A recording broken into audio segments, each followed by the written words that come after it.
Hi. உங்களோட tea strainer tea போடுறப்போ வடிகட்ட முடியாம கஷ்டமா இருக்கா? அதுக்கான ஒரு ஹேக் தான் இது. என்னோட டீ ஸ்ட்ரெயினர நான் வந்து பேக்கிங் சோடால நல்லா கொதிக்க வைக்கிறேன்.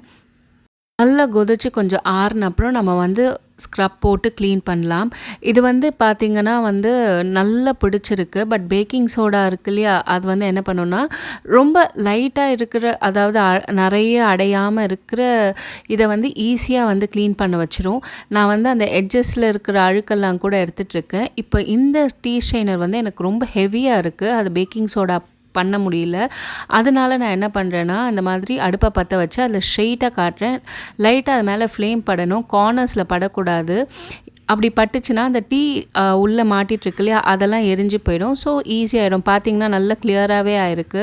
இந்த எட்ஜஸ்ல படாம பார்த்துக்கோங்க. அப்பதான் அந்த ஹேண்டில் உடையாம இருக்கும். இந்த வீடியோ பிடிச்சிருந்தா ஒரு லைக் கொடுங்க. Thank you.